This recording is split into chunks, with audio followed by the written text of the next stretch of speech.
উপযুক্ত প্রমাণ দেখিয়ে সুধা এবার পুলিশের কাছ থেকে তেজকে নির্দোষ প্রমাণিত করে ইশিকা আর মেজ কাকাই যে এই কাজটা করেছে সেটা প্রমাণ করে দিল। হ্যাঁ বন্ধুরা, এমনটা হতে চলেছে আজকের পর্বে। বিস্তারিত জানতে ভিডিওটিতে লাইক দিয়ে চ্যানেলটিকে সাবস্ক্রাইব করে পুরো ভিডিওটি তোমরা দেখতে থাকো। গল্পের শুরুতে আমরা দেখতে পারবো ঝিনুক বাড়িতে এসে তেজ বসু মল্লিক বলে চিৎকার করতে থাকে। তখনই সেখানে চলে আসে তেজের দিদি এসে দেখতে পায় পুলিশ, আর পুলিশকে দেখে বলতে লাগলো, অবিনাশ তুমি তুমি এখানে কেন এসেছো? তখন বলতে লাগলো, দাঁড়াও, আগে যে কারণে এসেছি সে কাজটা হয়ে যাক, তারপর তোমাকে সবটা বলছি।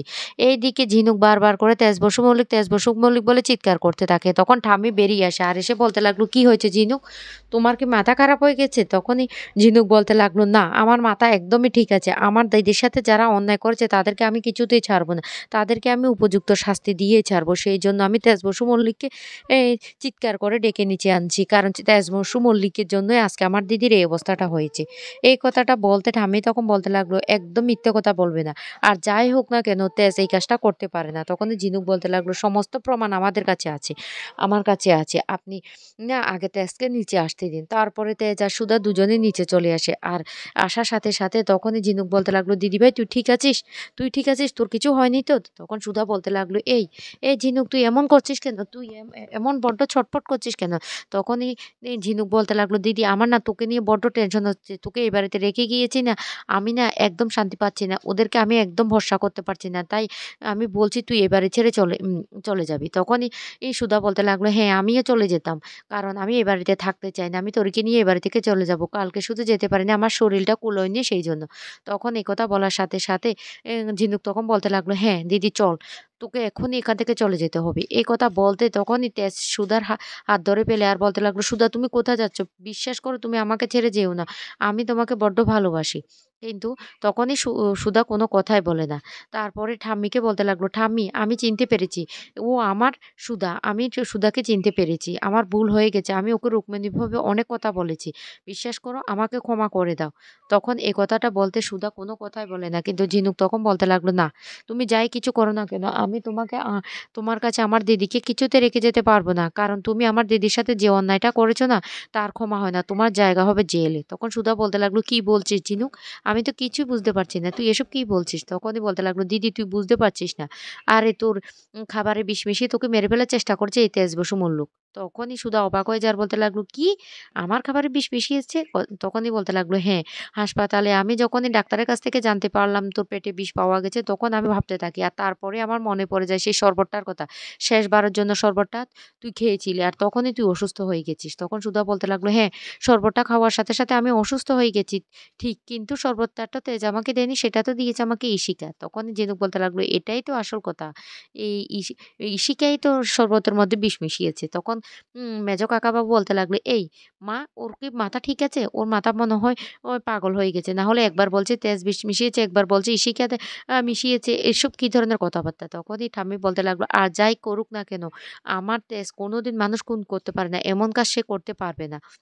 ঝিনুক তখন বলতে লাগলো, করেছে, আমাদের কাছে সমস্ত প্রমাণ আছে, প্রমাণ নিয়ে আমি এখানে চলে এসেছি। তখনই বলতে লাগলো, অবিনাশ বাবু আপনি বলুন তো। অবিনাশ তখন বলতে লাগলো, হ্যাঁ ইশিকা নিজ মুখে সেটা স্বীকার করেছে, এই যে ইশিকাই বিষটা মিশিয়েছে। তখনই সুধা অবাক হয়ে যায় আর ইশিকাকে ডেকে আনা হয়। এদিকে সেই তেজের বোনরা বলতে লাগলো, এটা কিভাবে হলো, এটা তো হওয়ার কথা ছিল না, যে সুধার খাবারে বিষটা মিশিয়েছে। ঠাম্মি তখন বলতে লাগলো, আমি বিশ্বাস করছি না, আমার দাদুভাই এই কাজটা করতে পারে না। ঝিনুক তখন বলতে লাগলো, এক্ষুনি আপনাদের কাছে প্রমাণ করে দেবো সবটা, সবটা যে তেজ বসু মল্লিকই বিষটা মেশানোর জন্য সাহায্য করেছে সেটা আমরা প্রমাণ করে দেব। আর তখন তেজের দিদি বলতে লাগলো, এটা কি ধরনের কথাবার্তা বলছো? আমাদের বাড়ি থেকে বিষ মেশানো হয়েছে? আমরা কোনোদিন তোমার দিদির কোনো ক্ষতি করতে চাইনি, আমরা তো সবসময় তোমার দিদিকে ভালোই বেসেছি, ভালোই বেসেছি। তখন সুধা বলতে লাগলো, এ ঝিনুক তুই এটা কি ধরনের কথাবার্তা বলছিস? তুই এসব কথা কিভাবে বলতে পারছিস? তখন ঝিনুক বলতে লাগলো, আমি বলছি তো দিদি, সবটা ইশিকা স্বীকার করেছে। ইশিকাকে এক্ষুনি নিয়ে আসা হবে, তারপর সবটা প্রমাণ হয়ে যাবে। সুধা তখন বলতে লাগলো, কি বলছিস তুই? কি বলছিস ঝিনুক? ঝিনুক তখন বলতে লাগলো, হ্যাঁ দিদি সবটা স্বীকার করে দিয়েছে। এদিকে মেজ কাকা তখন বলতে লাগলো, ইশিকা কি বলতে কি বলেছে সেটাই তো বুঝতে পারছি না। আমি না এবার ফেঁসে যাব সেটাই তো বুঝতে পারছি না। না বাবা আমাকে যে কোনো প্রকারে বাঁচাতে হবে। ইশিকা মেয়েটার মাথা না মাথা মোটা মেয়ে। ও কখন যে কি বলবে, কাকে ফাঁসিয়ে দেবে সেটাই বুঝতে পারি না। আর তখনই সেখানে নিয়ে আসা হয় ইশিকাকে। ইশিকা তখন বলতে লাগলো, হ্যাঁ আমি খাবারে বিষটা মিশিয়েছিলাম।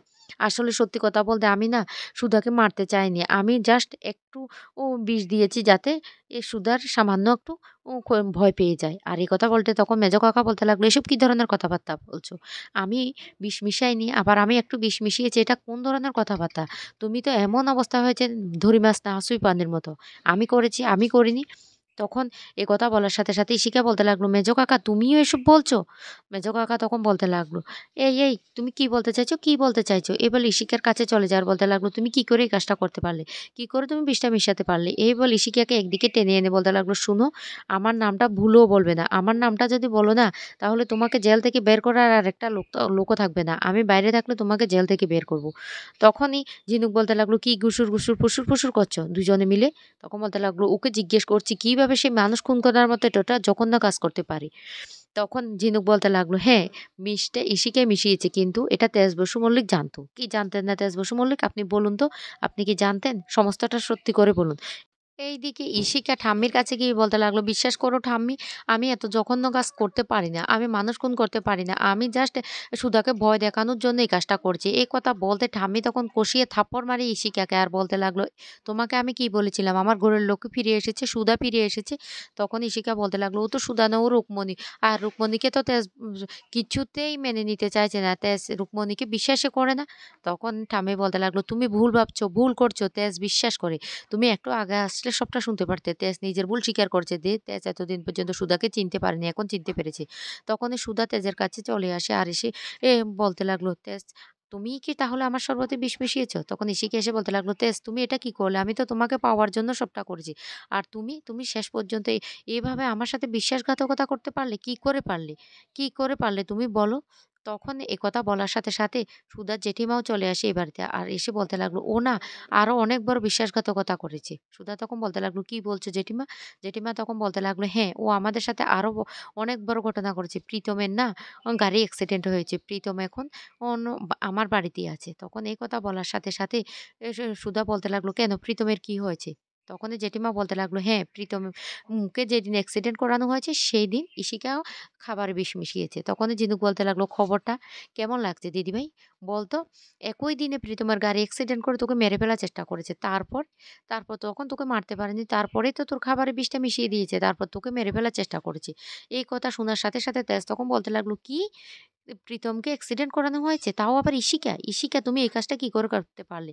এদিকে সুধার জেঠিমা বলতে লাগলো, "সুধা তোকে এই বাড়িতে থাকতে হবে না। এত বিশ্বাস নিয়ে এই বাড়িতে তোকে থাকতে হবে না।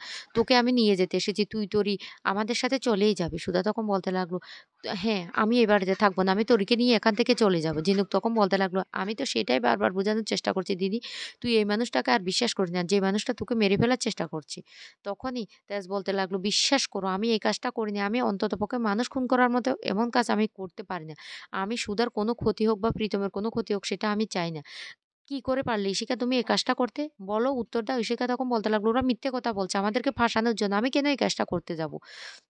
এদিকে জেঠিমা বলতে লাগলো, "আমি না সুধাকে খুব ভালোবাসি। সুধার জন্য আমি আমার স্বামীর অত্যাচার থেকে রক্ষা পেয়েছি। কিন্তু আমি সুধাকে একটা কথাই বলব, আর যাই কিছু করুক না কেন, তেজ কোনোদিনও এই কাজটা করতে পারে না। তেজ মানুষ খুন করতে পারে না।" তখন সুধা বলতে লাগলো, "কাকিমা তোমাকে আমি একটা কথা বলি, তোমাকে তো আমি মা বলেই ডাকি। আমার জায়গায় যদি আজকে তোমার ২ মেয়ের কি এমনটা হতো তাহলে তুমি কি বলতে? বলো, বলো?" তখন ঠাম্মি বলতে লাগলো, "আমার আর কোনো মুখ রইল না। আমি আর কিছু বলব না।" তখন অবিনাশবাবু বলতে লাগলো, "ঠিক আছে।